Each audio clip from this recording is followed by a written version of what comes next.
Olá, pessoal! Sejam muito bem-vindos a mais um Papo Ped. Hoje a Marina está um pouco diferente, brincadeira. Ela teve um problema de saúde, ela não pôde, infelizmente não pôde vir. Um beijo, mãe. Hoje, pessoal, estamos em ano de eleição. E aí, gente, eu quis trazer um político para vir conversar com a gente. E como é que eu cheguei no Luiz, gente? Eu preciso contar isso daí. Gente, eu tô em Piracicaba há 4 anos, então eu não conheço muita gente. E aí, o que acontece? Eu acompanho muito o MBL, né? Movimento Brasil Livre, para quem não conhece, que é um movimento de direita, mas que não gosta do Bolsonaro, tá? Basicamente é isso. Bem basicamente. Né? Não é, gente. O MBL... Assim, eu gosto muito do pragmatismo do MBL, vou ser bem sincera, sabe? Porque eu não sou aquela pessoa com ideologia, sabe? Que fica discutindo ideologia. O que eu penso é o seguinte, gente. O Brasil é lotado de problema. E eu sou médica, né? Então eu trabalho muito com a ciência no meu dia a dia, né? E eu acho que políticas públicas deveriam ser tratadas da mesma maneira. Com ciência, né? O que funciona e o que não funciona, né? Onde que testaram tal coisa e funcionou? Aonde que caiu o índice de analfabetismo? Aonde que melhoraram a cobertura vacinal? Né? O que foi feito? Né? Como que conseguiram recursos? Enfim, ciência, gente. Eu sou dessa linha, né? E aí, o que acontece? O MBL sempre tratou muito de propostas. E isso sempre me agradou, porque eu não vejo isso em outros lugares, sabe? A direita, em geral, eu acho que desde o nascimento dessa nova direita, 2017, 2018, ela traz a pauta muito ideológica. E isso, por si só, não é um problema, mas é um problema por si só quando você coloca a ideologia acima do resultado da política pública. Então, você não tentar uma política pública que dá certo em outros lugares, porque a sua ideologia é contrária. Primeiro, infelizmente, hoje tem ideologia para tudo. Tem ideologia ainda que acha que mulher não tem que sair de casa. E isso é uma ideologia falida, mas tem gente que acredita. E na hora do voto, isso vale muito mais para algumas pessoas do que saber se o filho dela vai ter uma boa escola ou não. É incrível, a gente vai acabar perdendo o foco, né, do que é importante. Pô, aqui no Brasil, metade da população não tem saneamento básico, né? E a gente não consegue colocar isso como prioridade. Eu nunca vi ninguém colocando isso como prioridade. E aí eu vejo que no MBL o pessoal pensa nessas coisas, entendeu? Pensa nas prioridades do país, pensa em propostas reais, sempre assim, sempre se baseando em ciência, sabe? A nossa prioridade é a pauta econômica, que é onde pega a população. Às vezes o aborto é alto por causa que a economia não está bem, porque a educação não está bem. Então vamos focar na raiz do problema e não na moralidade por trás do problema. Exato. E é isso que a gente pensa, a gente quer resolver o problema, a gente não quer fazer daqui cortinas de fumaças. Agora, o ponto é, por que está acontecendo os abortos? Porque uma mãe hoje, uma garota que vai ser mãe primeiro, porque ela engravidou cedo. Muitas vezes relação com uso de drogas, muitas vezes relação com falta de educação sexual. E aqui não estou falando de educação sexual, é legal ou não é legal, tá na escola, mas essa menina não teve pra ficar grávida. Nem dos pais, nem dos pais, escola, é um assunto tabu na família. Sim. Então, ou às vezes não existe estrutura familiar também, né? Uma coisa que o Renan fala muito, né? Hoje eu trabalho em figura comunidade. paterna. Hoje eu trabalho em comunidade, 80% das mães que conheço são mães solo. Sim. E assim, essa mãe é uma heroína, tá? Mas ela não consegue suprir o papel dela de pai e mãe. Ela não consegue. Ela é uma heroína, ela é uma pessoa assim, você percebe que aquela mãe, ela trabalha 24 horas por dia pra tentar resolver o problema da família dela, pra tentar dar o bom e o melhor, mas ela não é um pai. Não é aquele pai que deveria passar os valores de um homem para um filho homem, ou de um homem de proteção para uma filha mulher. Entende? Mas isso daí, a gente tem que causar... Por que tem tanta família assim? Por que tem tanta desestrutura? Você vai olhando para o problema, e acho que tudo no Brasil está caindo hoje, infelizmente, é educação. E é tanta falta de educação que caímos no segundo problema, que é a segurança pública. Basicamente, nos últimos 20 anos, nós tivemos ou Lula ou Bolsonaro. E isso daí não está nos ajudando. Uma vez um ganha, uma turma fica feliz. Outra vez o outro ganha, a outra turma fica feliz, mas ninguém vai pra frente. O que o Brasil cresceu nos últimos 2 governos? Nada. Nada, gente. E as políticas econômicas foram as mesmas. Para ganhar a eleição, eles jogam dinheiro no último ano e depois fica pro próximo pagar a conta, porque eles costumam perder a eleição. Gente, pensa um pouco na vida de vocês, assim, vocês acham que vocês estão com maior poder aquisitivo ou menor em relação Há 8 anos atrás? É isso. Não é? Tipo, pensa nisso, assim, no seu... Não acreditem em mim, né? Porque você Minha tem vida melhorou ou piorou? Sua vida melhorou ou piorou? Você é o poder de compra, quando você vai no shopping, né? Não dá nem pra ir mais. Gente, não dá mais pra ir no shopping. Comprar uma blusinha qualquer coisa, mais de 200 reais, Vale inteiro. Então, por isso que eu acho que foi importante trazer o Luiz. Luiz, você não se apresentou, né? Bom, verdade. Então eu quero que você se apresente. Pessoal, ele é muito acelerado, então não dou muito conta, tá? Fala aqui sua formação, quem você é. E, gente, ele é pré-candidato a deputado federal pelo partido Missão, Pela né? Missão, exato. Pela missão. Então... o partido nosso no feminino, a Missão.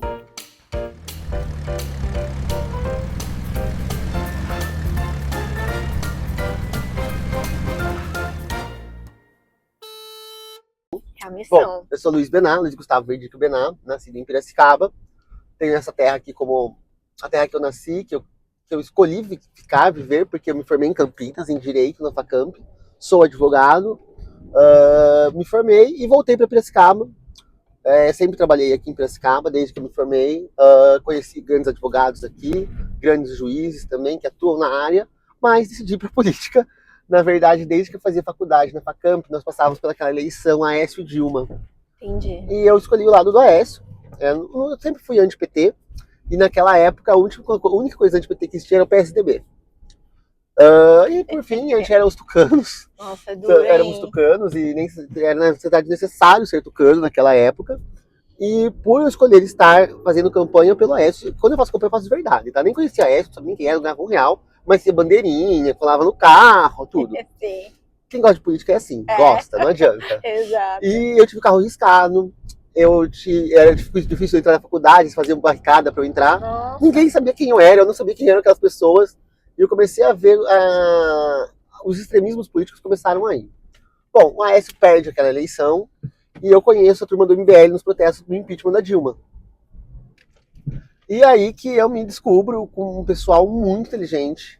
Uma dessa parte eu também era, assim, aluno de destaque, sempre ganhei medalhinha na escola, tal. É mesmo? Sempre. Sempre. Legal. Ai, gente, olha, tá vendo? Eu sou dessa mesma opinião, assim, nossa, eu gosto muito do MBL, porque eu acho que está cercada de pessoas muito inteligentes. Eu cheguei a fazer a Academia MBL no primeiro ano, em 2021. E... É difícil, né?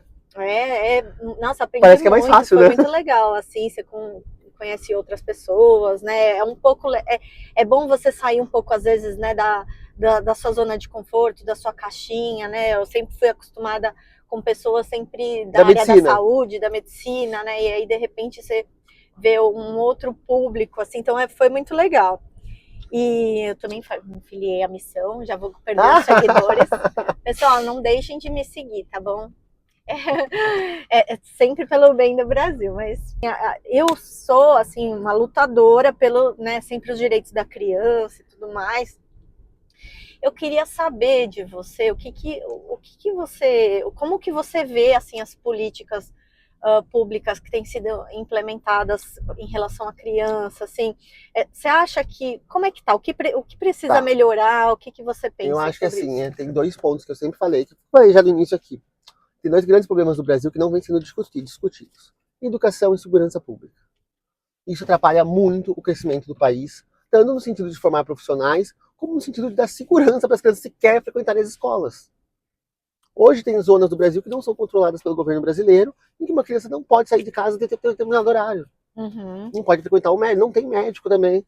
Então, a primeira coisa, na educação que é necessário, é a inversão da pirâmide de investimentos. Hoje o Brasil investe muito no ensino superior, para poucas pessoas e pessoas privilegiadas.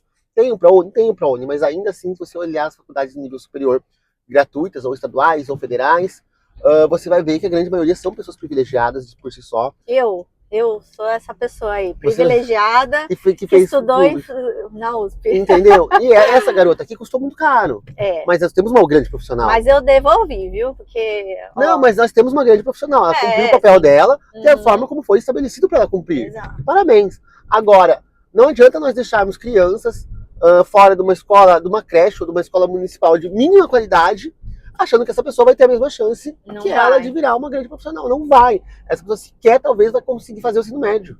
E nós temos que investir. Hoje um professor de escola municipal, ele tem vergonha, ele faz bico para poder sustentar a família dele. Enquanto o professor universitário dá poucas aulas na semana e ganha 10 vezes mais. Sim. Isso é uma coisa que precisa mudar. Com certeza. E nós temos que inverter essa tabela de investimento. Quando fala-se, e agora vou entrar num tema polêmico, acho que vai perder mais seguidores ainda. Mas não é para todo mundo ter diploma universitário. Qualquer país sério do mundo, não é todo mundo tem diploma universitário. Por exemplo, vou dar um exemplo, o Brasil tem mais faculdades de direito do que o mundo inteiro somado. Sim. Não faz sentido. Ou você tem advogados bons, ou você não tem ninguém. Não é para qualquer um ser advogado, não é para qualquer um ser médico. São pessoas, em qualquer cidade do mundo, são algumas pessoas que atingem, que são preparadas e que nasceram com esse dom de ser e tiveram todas as mesmas chances de ser. Algumas quiseram ser médicas, outras quiseram ser mecânicas, outras quiseram ser motoristas. E isso não quer dizer que a vida de um vai ser muito melhor. Não deveria dizer que a vida de um deve ser muito melhor que a da outra. Agora, hoje, você pensa, graças a Deus, julgado incondicional, uma pessoa que tinha curso superior tinha direito a cela diferente. Ou seja, nós partíamos de uma sociedade que já dizia, se você não tem curso superior, você é inferior. Quando não pode se pensar assim. Perfeito. Na verdade, o curso superior é feito para algumas pessoas que têm aí o dom para isso, e não qualquer um querer fazer por razão plenamente financeira. Geralmente virou uma fábrica de diplomas. Por exemplo, você vai nos Estados Unidos, um cara que é, sei lá, eletricista, é um cara que ganha bem, um cara que é operário, sim, né, tem uma vida boa. Eles ganham bem. É mais que muito médico no Brasil, inclusive. Mais, com certeza. Empregada doméstica, ganha bem também. Tanto que não é todo mundo que tem. Sim, a classe média em geral nos Estados Unidos não tem empregada, porque não consegue pagar, né? Então é isso, não precisa dar universidade para todo mundo. Você dá boa universidade para alguns, mas boa chance de base para todos. Sim, exato. Essa é que é a grande política da educação infantil que a missão prega. Sim. E segundo, dar segurança nessas escolas. Hoje nós vivemos num mundo em que a grande porcentagem das escolas municipais estão em territórios dominados não pelo governo brasileiro, mas que o diretor tem que pedir autorização para entrar no bairro. Nossa, gente. A gente tem professores que estão espancados em escolas. Hoje, a missão tem uma lei estadual de autoria do Guto Zacarias, em que o aluno pode ser expulso se ele agredir um professor. Como a gente não teve isso antes? Não existe isso até hoje? Às vezes grande parte dos professores tem problemas psiquiátricos e psicológicos devido a esse clima dentro da sala de aula e o aluno não é punido. Será que isso é algo porque antes existia uma cultura de respeito maior ao professor? Isso não é nem cogitado na época que nossos pais estudavam na escola, né? Bater no professor. Nem levantar a voz, nem... Você apanhava do professor e apanhava em casa porque apanhou do professor. Perfeito, era assim mesmo. Agora, por que chegamos nesse ponto? É outro problema de educação. Princípios que dão prejuízo. Em relação ao ensino, Luiz, o que você... Olha, eu acho que nós avançamos um pouco quando criamos a reforma do ensino médio. Eu sempre fui um aluno muito 880. Eu era o melhor aluno de escola e o pior aluno de química. E eu até hoje não sei como a química mudou a minha vida. Eu sei que ela mudou a minha vida porque outras pessoas estudaram. Mas assim, eu basicamente fui obrigado a decorar uma tabela periódica, que eu me recusei a decorar. E eu sou uma pessoa muito assim, quando você fala que eu tenho que fazer alguma coisa, porque você acha que eu tenho que fazer e não me explica o porquê eu tenho que fazer, eu não faço mesmo. Não faz sentido. Então não decorei com a tabela periódica, passei no conselho, no terceiro colegial. Embora seja monitor de história, monitor de geografia e monitor de português, naquela época. Mas eu me negava, falei, não vou aprender isso, não me recuso a aprender isso. Fórmulas, qual é a fórmula? Por que eu tenho que decorar a fórmula? Quando que eu vou usar uma fórmula decorada na minha vida? Então, o ensino brasileiro, eu falo que por muito tempo ensinou o peixe a subir na árvore e o macaco a nadar. É uma coisa que tem que diminuir. Em relação ao ensino infantil, primeiro, segurança das escolas. Detector de metal? Acho que isso aí a gente pode avaliar por localização, a localização da escola. Acho que é uma política municipal que deve ser adotada e não deve ser descartada o detector de metal na escola. Uhum. Isso é uma política pública municipal. Acho que o município tem o direito de escolher se ele deve ou não fazer isso. Mas, primeiro ponto, a escola tem que ser um lugar seguro. Primeiro ponto, ela tem que se sentir segura, tanto em relação aos professores, aos colegas e aos pais que visitam a escola. Segundo ponto é a localização e o tipo de ensino. Eu acho que hoje as escolas elas têm materiais bons. O que são materiais bons? O Estado dá o material mínimo fornecido. O que se questiona muito é como é escolhido esse material. Mas isso eu acho que é a autonomia dos estados. Eu acho que a gente tem corpos técnicos bons na diretoria de ensino para escolher esse material e até para desenvolver esse material como é feito hoje. Saiu um erro aqui naquela questão, tal. Gente, isso vai acontecer. Isso... É uma coisa que aconteceu na minha escola particular, acho que aconteceu na sua. Tem respostas do Enem que às vezes são ambíguas e podem caracterizar mais de uma resposta. Então são erros que acontecem. Mas acho que o principal problema é inverter a política de ensino e o investimento de ensino, ensinar menos pessoas no ensino superior e manter a qualidade. Entendi. Mas dar a todos da classe mais baixa, todos o ensino infantil igual e bom. Entendi. Que é o que os estados desenvolvidos eles priorizam, né? Sim. E assim, a gente sabe, né, Luiz, que os primeiros 1000 dias meio que moldam todo o futuro de uma criança, né? A depender dos estímulos que, desde a época do intraútero, ela teve, né? Então, se a mãe teve uma boa nutrição, não teve depressão, não usou drogas, as medicações, né? Muitas medicações psiquiátricas, enfim. E também nos primeiros anos de vida, até os 2 anos, né? A gente considera os 1000 dias do período intraútero até os 2 anos da criança. Então, assim, o que você pensa sobre políticas públicas para a primeira infância? Olha, eu falo em saúde mental dos pais, principalmente, que acho que é um dos principais problemas aí dessa questão da primeira infância. Sim. Então, quando a gente fala em primeira infância, primeiro, é dar segurança para as mães, dar um pré-natal. Perfeito. Eu acho que hoje em Piracicaba, a saúde pública tem muito o que melhorar, mas existem lugares piores. E acho que isso incide muito na primeira infância das crianças, como elas chegam ao mundo e como elas vão se desenvolver. Como eu disse, como você mesmo disse, o próprio intrauterino, ele vale muito no desenvolvimento da criança. E uma mãe que vive num lugar inseguro, sem saneamento. E outra coisa, eu queria saber até a sua opinião, assim, daquela lei que passou de transformar a omissão parental num ilícito. Já deveria ser, né? Mas na verdade eu acho que não vi essa lei. É uma lei que transforma. Porque assim, o que acontece? Antes dessa lei, o que acontecia? O pai, às vezes, não pagar pensão e tal. Aí, beleza, isso é indiscutível, ele vai preso. Não é. Mas não é criminalmente que ele vai preso. Não sei. Não é impossível. É a única prisão civil permitida no Brasil. Então não sei. Sim. Mas se a omissão parental, o fato dele não estar presente, não ser um pai presente, não é um ilícito civil, entende? Agora é dano moral. E agora virou um ilícito. Sim. E eu queria saber o que você acha. Você acha que isso é uma medida boa, uma lei legal? Se homem engravidasse, já aconteceria antes, como a gente fala, né? Não, eu acho que é toda coisa, todo instrumento que nós tivermos para inibir o abandono infantil, seja do pai, seja da mãe, é necessário, porque existe, gente. Jamais um pai faria isso. O que mais tem? O que mais tem? Hoje, uma crítica que eu faço é: o pai vai preso e não paga pensão. Ele não vai preso no âmbito criminal. A ficha dele vai ficar limpa.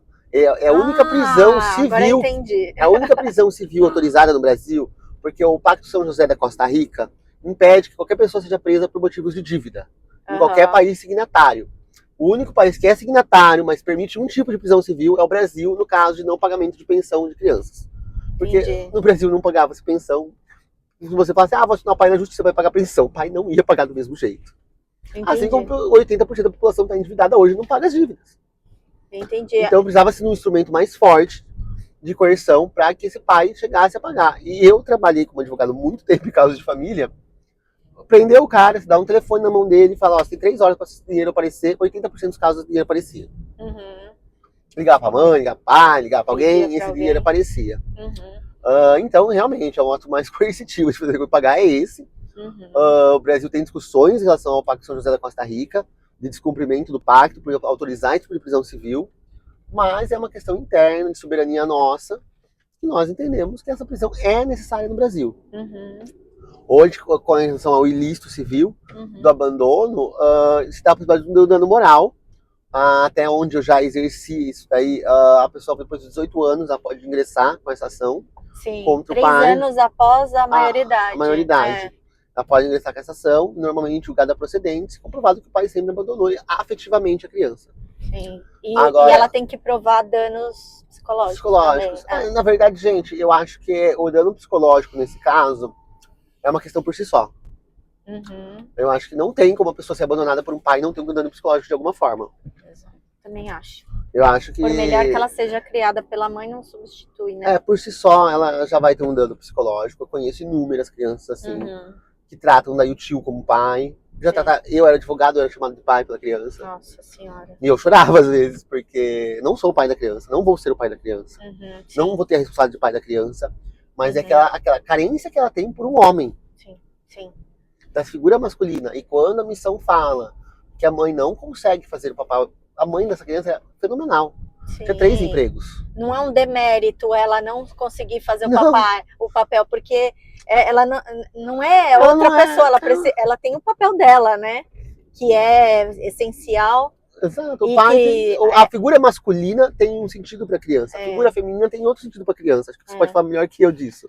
E não tem como uma criança... Eu sou a mãe, né? Porque é o pai e a mãe juntos. Mas não consegue. Mas na verdade, ela pode ser a melhor mãe do mundo. Exato. Ela não vai conseguir ser 2 pessoas. Não vai. E a criança precisa desse carinho, dessa presença masculina. Sim. Até porque, como eu estava dizendo, a presença masculina para uma criança do sexo feminino vai ter um sentido. Uma figura paterna para um menino tem outro sentido. Exato. E isso você olha na sua família, seu pai é mais apegado à sua irmã, sua mãe é mais apegada ao irmão. E tudo tem um porquê disso. O pai representa segurança para a filha mulher, muitas vezes. Não estou dizendo que a mãe dela... Financeira, emocional, tudo isso. E vai fazer falta por si só, esse pai ausente vai fazer um dano psicológico nessa criança. Mudando um pouco a pauta, né? Hoje em dia a gente tem um aumento crescente de crianças com questões do desenvolvimento, problemas do neurodesenvolvimento, né? As crianças atípicas, que a gente chama, neurodivergentes. E... o que a gente percebe é que assim, existe uma dificuldade muito grande, tanto na parte de avaliação dessas crianças, quanto avaliação diagnóstica, quanto na parte terapêutica também, né? Muito grave, assim, o acesso, muito difícil. E a própria formação e informação. Isso, e assim, o que você pensa em relação a isso, que a gente poderia fazer, né? No sentido tanto da parte educacional, então a parte que diz respeito à escola, a parte de inclusão, formação, capacitação profissional, quanto da parte de integrar a parte da saúde com a parte da educação, melhoria nas terapias, enfim, aumentar o acesso. O que você pensa sobre isso? Bom, vamos lá, são várias questões, é um problema difícil, um problema recente. Na verdade é recente porque de acordo com os diagnósticos que começaram a chegar, conforme se desenvolveu a tecnologia para esses diagnósticos, surgiu uma onda de problemas que eu digo para o poder público. Porque nós não estávamos preparados, nós como poder público, eu estou falando em relação a quem está no governo, ou a própria sociedade. A sociedade não estava preparada para essa demanda. É uma demanda muito grande, principalmente das crianças com transtorno do espectro autista. É um mundo que não se conhecia. E é um mundo caro que não se conhecia. E é uma criança que precisa de acompanhamento multiprofissional, né? Muito, Nutricionista, terapeuta fonoaudiólogo, enfim. Eu estava numa entrevista com uma psiquiatra que ela fala, na verdade, não é que ela tem um problema. O cérebro dela funciona de uma maneira diferente do nosso. Não que ela é melhor, que ela é pior, só que ela vive num mundo que o nosso cérebro é a maioria, então ela tem dificuldade de se adaptar no nosso mundo. E aí a gente fica... Na verdade, eu vejo os números. Na verdade, é um funcionamento que traz muitos prejuízos para ela, né? Tanto do ponto de vista físico, né? Às vezes carência nutricional grave, né? Que é a restrição alimentar. Como do ponto de vista socioemocional também, né? Sim. E eu conheci algumas crianças, eu fiz a campanha para vereador na última campanha, e eu estava no partido Agir, E é o partido considerado o partido do autista. É mesmo? Ele foi, na verdade, depois a gente descobre que na verdade tudo tem um fundo eleitoreiro, ele não foi criado com isso, mudou o nome para isso, porque uma pessoa do partido lutou por essa causa. Tinha essa causa. O partido inteiro mudou assim, mas assim, na prática não havia muita assistência em relação a ajudar os candidatos a desenvolver políticas públicas em relação a isso. Não acredito que apoiar o partido, já me desfiliei, hoje estou na missão. Mas eu via dessa forma, existe um partido que tem esse slogan, embora eu não ache legal você trazer partidos assim, trazer causas para os partidos específicas. O partido da mulher, o partido do autista, o partido do cachorro. Eu acho que assim, são pautas que devem ser multipartidárias e não específicas de um partido. Mas, dizendo isso, eu acho que nós temos muita dificuldade com o número de diagnósticos que chegaram para o governo. Eu conheci muitas crianças autistas durante a minha campanha e eu vi a dificuldade que os pais têm. E eu conversei com o pai que a filha não tem, ela estuda numa escola normal, e é outro problema que nós temos, porque alguns psiquiatras acham que ele tem que estar numa escola comum para se integrar com as crianças, e outros dizem que não é possível, você tem que fazer essa integração antes de prepará-las. Então eu ouvi psiquiatras falar assim, ele tem que frequentar uma escola específica em 2 anos, depois colocar ele numa escola multidisciplinar normal, ou você tem que pelo menos colocar direto. Eu vi de tudo, e ninguém tem certeza de nada. Assim, o que o pessoal, né, o que o pessoal da ciência, da área prega muito, é que a criança, ela precisa de inclusão. Então, ela precisa estar numa escola regular. Sim, para ser incluída. Para ser incluída, com as adaptações que ela precisa, que é, na verdade, o papel do AEE, né? Que é o atendimento educacional especializado. Mas que, quando a gente vai para o mundo real, pessoal... Gente, eu vi o caos, tá? Eu vi o caos nas escolas. Eu fiz meu doutorado na educação infantil, tá? E eu ia em loco, fui a 52 escolas de ensino infantil lá em São Paulo, tá? E quando a gente vai para a prática, não é bem assim que funciona, sabe, Luiz? Então, assim, o que a gente vê, só para eu terminar, é que o que era para ser uma inclusão vira uma exclusão. Exatamente. As crianças são excluídas, são deixadas de lado. É o que mais acontece, e a pessoa se sente mal, porque ela percebe que alguém está tentando incluir ela e ela não consegue. Eu tive alguns casos que eu acompanhei, eu fui na casa da família, e muitas famílias brigam com os professores porque os professores tiram a criança da sala de aula. E realmente tiram, porque a criança não fica parada. Daí o que acontece? Aquela professora extra que existe, fica ensinando a criança a contar degrau de escada do lado de fora, no parquinho, tentando de alguma forma fazer aquilo ser lúdico e educacional. Então, por exemplo, ela levava ela no parquinho para ensinar a contar pedrinhas. Mas não conseguia manter. E o pai falou, você acha que eu vou ficar bravo com essa professora? Eu não consigo manter meu filho dentro de casa. Exato. Meu filho vê carro azul, sai correndo. Só que assim, Luiz, o pai é pai, né? Ele não é profissional. Exato. Agora o professor... deveria ter essa técnica. Deveria ter essa formação, né? Deveria ter essa técnica. Porque... Mas, gente, a gente vive num mundo em que essa técnica custa caro. Exato. Mas aí é que tá. Entendeu? Primeiro... Aí é que tá. O que nós vamos priorizar? A gente vai priorizar... Todo mundo tem um ensino superior. Gente, então é um custo que apareceu.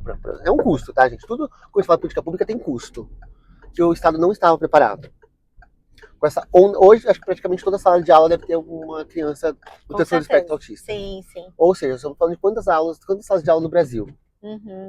É um custo que não existia antes. É um professor a mais. Uma criança que provavelmente vai precisar de um auxiliar pedagógico e tudo isso... eu vejo isso no meu dia a dia, assim, as mães ficam desesperadas, por quê? Porque o professor da sala, ele não dá conta de segurar, porque às vezes é uma criança agitada, agressiva, né? E aí o que eu falo, assim, vá na Secretaria Municipal de Educação e joga a bomba pra eles. É isso. E dá certo, tá? E dá certo. Dá certo, na maioria das vezes. Costuma dar certo, se não dá certo, aciona a justiça faz dar certo. Mas eu falo para vocês como os gestores públicos, como os gestores públicos devem estar sentindo. É uma bomba que caiu no colo deles ultimamente. Não sei se agora eu até fazer uma pergunta se é só no Brasil que está acontecendo isso. Não é. É no mundo inteiro. E no mundo inteiro está com essa dificuldade. Sim. E acho que assim, o Brasil ele tem um diferencial, que é um país pobre, mas ele tem estruturas de país rico. O que é estrutura? A gente consegue ter esse diagnóstico. Na África não tem autista. Tem, mas não é diagnosticado. Sim. Ou seja, não vai ter esse problema agora. Sim. Agora, o Brasil, nós temos o problema e não temos o dinheiro para resolver. Então, nós temos que encontrar tecnologia, informação. Aí trabalhar principalmente com informação para esses profissionais, cursos para esses profissionais. Que acho que é esse o melhor caminho. Profissionalizar mais esses profissionais que estão na linha de frente, com o que é possível lidar. Agora, gente, eu me coloco às vezes como poder público e vejo que é um problema monumental que começou a aparecer, que sempre existiu, provavelmente, mas que sempre aquela criança era expulsa da escola. Ou ficava em casa. Seu filho dá problema, fica em casa. Exato. E não se sabia dos direitos que tinham, a informação trouxe os direitos, a informação trouxe os laudos, a informação trouxe os diagnósticos, e isso tornou um problema de educação pública. E que tem que ser superado e tem que ser resolvido, não superado como era superado antigamente. Agora, qual que é a melhor forma? É profissionalização dos profissionais da área. Exato, aumentar, né, a quantidade de profissionais capacitados. Mais...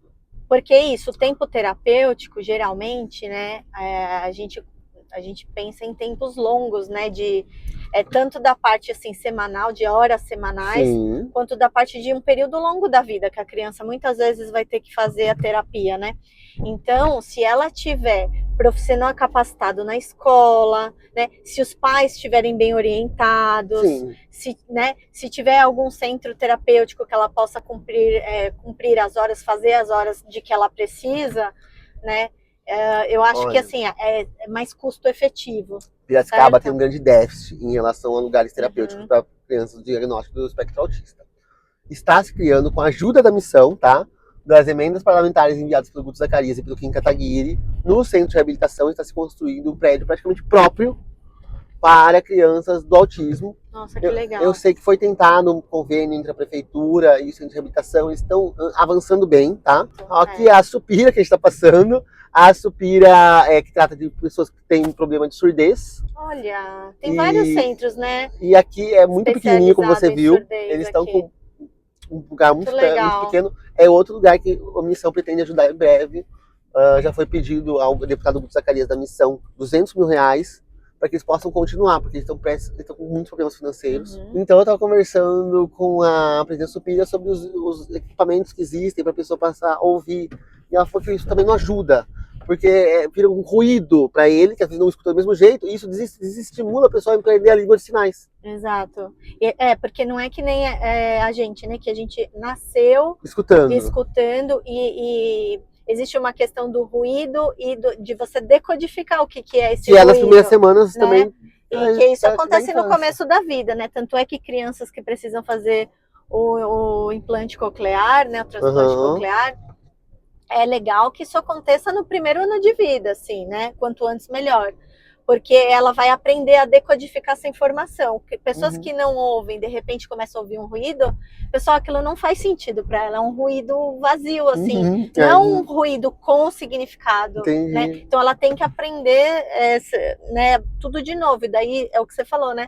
Ela desestimula ela aprender a língua de sinais, que seria uma língua que faça mais sentido para ela. A primeira coisa que eu fiquei escandalizada que a língua de sinais não é universal. Legal, né? Muito legal isso. Maravilhoso. Quando eu fui da Supira, eu tô muito acostumado a ir no lar franciscano, no orfanato. Primeira coisa, gente, ajudem esses lugares. Tem aquela declaração do imposto de renda que vai uma parte para o CBDCA, façam isso. Existe uma grande campanha em Piracicaba está aumentando muito os números de doação daquele percentual do seu imposto de renda. Peça para o seu contador fazer essa doação. É muito importante. Porque eu visito, você acha que orfanato é chiquititas. Não é, gente. Você topa da gente lá no lar franciscano pra gente divulgar? Claro, com certeza, né? Com certeza. O presidente, então a gente por coincidência, o presidente do lar franciscano foi meu primeiro chefe. Eu era estagiário dele. Na advocacia, o Diego Goulart. Fala lá com ele, Luiz. Quando você quiser, a gente vai. Claro, não pode filmar o rosto das crianças. Claro, não, a gente tira tudo, tira o foco. Importante, lá o Guto Zacarias doou uma emenda de R$150 mil. Destinou uma emenda. Muito bom. Eles fizeram uma reforma. Um beijo. Eles fizeram uma reforma importantíssima naquele lugar. Um beijo, eu quero muito conhecer vocês. Vai conhecer, eu adoro vocês, gente, ó. Renan, você é demais, Renan. Você é demais. Olha, eu preciso fazer um adendo aqui. A primeira vez na minha vida que eu vou votar em um candidato à presidência assim, ó, sorrindo, feliz. Porque é um cara inteligente, um cara capaz, um cara com boas ideias, um cara... Puta, ele é demais, meu. Eu adoro o Renan. Eu acompanho o Renan nas lives dele. O Renan, eu tava contando pro Luiz aqui que o Renan, gente, uma vez eu me inscrevi para ir no congresso do MBL e o próprio Renan, isso foi em 2021, me mandou um vídeo, começou a conversar comigo porque eu não acreditava, cara. Eu falei assim, mas Renan, você mesmo? Porque o Renan já era o Renan, entendeu, gente? Daí ele mandou um vídeo falando que ele era ele mesmo, careca, ele na época não tinha não tinha feito o transplante capilar dele, ficou legal, viu, Renan? Presidenciável. Agora tá com, né? Tá show. Mas fica. Mas na época ele não tinha feito ainda. E aí ele mandou, não, sou eu mesmo, não sei quem mandava áudio e tal. Eu falei assim, gente, o cara, olha a obstinação do cara. O cara vai na ponta, assim, ele vai ligando para cada pessoa que se inscreveu, que tem interesse, para falar assim, e aí, vamos no congresso? Se a missão está de pé por causa dele, tá, gente? Eu tô há 10 anos com esse grupo, eu nunca pensou mais obstinada do que ele. Assim, parece missão impossível, e ele vai lá e faz o impossível ser possível. Quem acompanhou a criação do partido, eu mesmo não falei, vou ajudar, mas será que vai dar certo?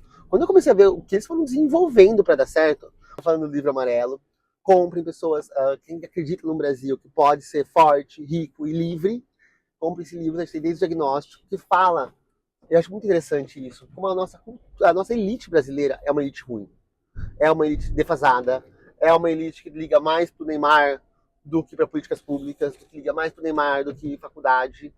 Se você olhar, as grandes pessoas da elite brasileira não estão construindo um país como a elite francesa, como a elite norte-americana, trabalham na construção de um país. Essas pessoas trabalham em morar fora do país. Uhum. É verdade. E nós não temos uma elite que trabalha pelo país. A nossa elite é uma elite atrasada, é uma elite que não se importa com o estudo, e você vai ver, os Enzos estão se patifando para estar no Cruzeiro do Neymar. Eles querem estar no Cruzeiro. O ídolo deles é o Neymar. Gente, nada contra o Neymar, mas nada contra, muita coisa contra o Luan, no caso. Mas assim, eu queria que o Neymar tivesse na Copa, só isso. Não, eu acho que como brasileiro nós queríamos que um time bom estivesse na Copa. E o Neymar pode ser uma das pessoas que jogam futebol bem. Mas assim, os exemplos que ele traz para nossas crianças não são os melhores exemplos. As companhias que ele tem não são as melhores companhias. Não conheço. Então, assim, ele é livre. Só que assim, tem os filhos da nossa elite. Fãs de uma pessoa como ele, poxa, acho que tem uma coisa errada. Já foi o Ayrton Senna, lembra? O Ayrton Senna é um exemplo de tudo. É de determinação, de sagacidade. Quando a Embraer vendia, qual que era a propaganda dela? Ayrton Senna. Quando a Petrobras vendia, nós somos do Brasil, Ayrton Senna.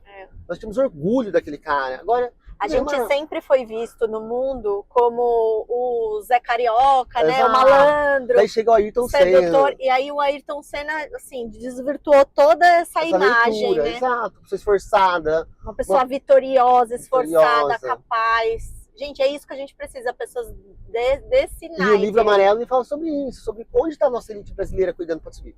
Cuidando do nosso país, falando das políticas econômicas. Eu tenho essa experiência de ter tido a graça, né? Que eu chamo de graça divina, de ter estudado medicina na USP. Então, assim, eu convivi com uma elite intelectual espetacular, tá? Que viraram amigos, tudo mais. E, assim, dezenas deles foram para fora, morar fora do país. Sim. É uma judiação, gente, é uma dó. Não era para ser assim. Nós não mantemos as pessoas boas no país. As pessoas boas já saem logo na terceira infância. Quando vocês percebem que a pessoa é prodígio, já tem que sair do país para desenvolver. Sim. E nós temos total potencial de ser uma grande potência. Agora, por que não somos? Porque nós estamos entravados numa classe política corrupta, que está se perpetuando no poder. Quando a gente achou que a internet ia mudar isso, eles mudam a regra do jogo com um fundão eleitoral bilionário, votado por Bolsonaro e por Lula para ser assim, para se perpetuarem no poder. E digo uma coisa muito triste, essa é uma das últimas eleições que a população tem de verdade para mudar o rumo da história. E é por isso que a missão está propondo esse trajeto, é o caminho difícil, é o mais difícil. Quando eu entrei no MBL há 10 anos atrás, falaram assim, você está preparado para perder? Eu perdi muito. Sim. Muito, muito. Financeiramente, tempo, psicológico, porque você vê os problemas reais do país, você vê as pessoas roubando em cima dos problemas reais do país e trazendo isso, é impossível mudar, vai ser sempre assim. Eu perdi 2 eleições, que seriam eleições ganhas se eu tivesse no bolsonarismo. O caminho mais fácil, a gente sabe qual é, mas a gente sabe que não é o correto. Eu não queria ganhar uma eleição e vir bolsonarista cobrando eu de fazer uma votação esdrúxula de título de cidadão honorário para Eduardo Bolsonaro. Exato. Quando a cidade tem tantos problemas. E ser mais do mesmo, né? E ser mais um peso, né? Gente, hoje tem uma Câmara de Vereadores e os vereadores têm carro pago pela Câmara. Sim, tem que acabar E isso aí, é um não puta tem, carro. não. Gente, pelo amor de Deus, todo mundo olha, tem carro. eu sou uma pessoa que perdeu 2 eleições para esse tipo de vereador. Esse tipo de vereador, que todo tipo de vereador hoje na Câmara, tem 4 assessores, carro à vontade isso? E selo. Sabe o que é selo? Sabe selo de carta? Sei. Eles têm selo à vontade, eles gastam 6 mil reais por mês em selo. Mas o que eles fazem com isso? Mandam cartas.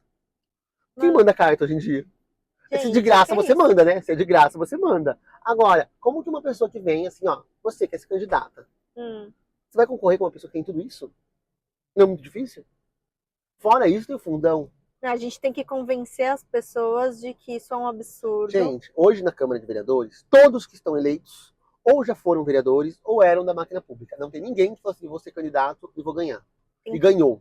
Todos, de alguma forma, já estavam na máquina pública. Ninguém veio de fora, ninguém consegue entrar nesse ramo política hoje sem se vender. E o Missão tá vindo de fora e ele está tentando o mais difícil. A gente perdeu eleições, muitas até agora, mas tá ainda desse jeito, a gente está persistindo. Mas é devagar, e nunca tivemos tão próximos. Mas eu acredito que é um processo e eu acredito que com o partido muda tudo.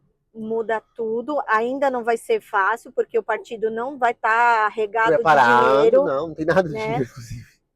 Exato, né? Comparado com o PL, tem PT. Só um deputado, enfim. Um deputado federal. Mas eu acho que o caminho é um processo e esse é o caminho. Né? Não tem outro. Não tem outro. Não tem. E eu acho que poucas pessoas inteligentes e capacitadas, como é o caso do Renan, como é o caso do Kim, fazem o trabalho, fazem que assim dezenas de parlamentares inúteis não fazem. Não, pior, quando eles fazem um destrabalho, né? Então eu acredito que vai ser possível, cada vez mais vai entrando pessoas com esse idealismo que a gente fala, né, de tentar realmente fazer o que precisa ser feito para mudar o país, sem tanto olhar para si, para o seu mandato e ficar querendo se reeleger. Por isso que a gente fala que tem que perder muito para chegar no MBL. Porque você, a qualquer momento, pode abrir mão de tudo para fazer uma votação necessária. E assim, se eu conseguir assim, né, trazer uma pessoa, né, para esse mundo e para pelo menos ver do que se trata e tentar conhecer, eu acho que já vai ser um ganho. Vale, gente. É formiguinha, né? É formiguinha, mas é formiguinha que faz castelo mais forte. Exatamente. Então, assim, esse é o objetivo. A gente não confiem no que a gente está falando, pessoal. Vão atrás, assista uma live do Renan, uma live do Arthur, pode ser também, né? Que eles fazem. O Arthur faz meio-dia, o Renan faz ao redor das 3 horas, 3h30. Quem quiser ir lá conhecer o lugar da live, ela está convidada. Todos estão convidados. Fala comigo, eu vou para São Paulo praticamente todo 15 dias. E eu vou na sede do MBL. Chama, se eu tiver paciência, São Paulo, não é? Vamos lá. Tá marcado já, ela vai conhecer, ela vai participar, vai dar uma entrevista nos estúdios do MBL. Gente. Porque é pessoas assim que a gente precisa. Nós juntamos os melhores cérebros desse país. Sim. Só gosto do MBL, pessoas agora no início, quem aposta na gente são as pessoas dos melhores cérebros do país. Sim. São os grandes médicos, são os grandes advogados, são os grandes economistas que acreditam na gente. Sim. Porque vem na gente um plano estruturado e real de mudar. Não é aquele plano vendido que vai até a segunda página, onde o cara se vende pro Toffoli. É um movimento que, assim, tem problemas no caminho. Quem acompanha percebe, assim, que existem altos e baixos. As dores do crescimento. Passa por problemas, passa por campanhas de cancelamento.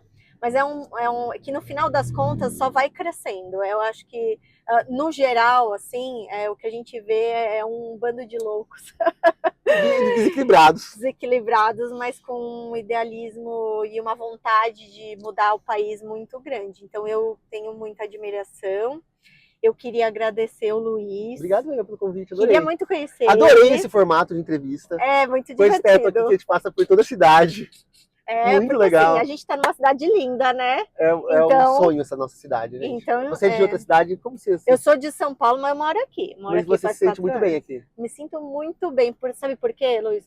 Porque é fácil se acostumar com coisas boas, com coisas... A cidade é muito boa. E eu sou de São Paulo, gente. Então, São Paulo, eu não poderia, por exemplo, parar aqui e ficar aqui com o celular aqui lindão, conversando com vocês, né, Luiz? Em São Paulo isso não ia acontecer. Então eu aproveito, né? Como eu Continue sei, sendo bem-vinda. como eu sei que aqui eu posso, então eu aproveito, entendeu? Ainda posso, gente, porque assim, se a gente Todo não lugar tá mudar as piorando. coisado, Sim. né? A gente vai combater o crime organizado de uma forma... Então é isso, eu queria agradecer você. Querida, um abraço. Muito obrigado. Você, por favor, me convide para as coisas que você vai fazer. Com assim, certeza. E aí, pessoal, sigam então o Luiz Bená Luiz.Bená no Instagram. Luiz Bená no Facebook. E acompanhem todo o trabalho que ele faz. Mandem mensagem, engajem. Eu respondo rápido, não respondo? Nossa! Bom, você vai tratar seu TDAH lá no consultório. Tá bom, combinado. Tá bom? Gente, muito obrigada pela audiência. Deixe seu like, espalhe esse vídeo. Falou? Um beijo. Beijo, Tchau, até gente. mais. Tchau.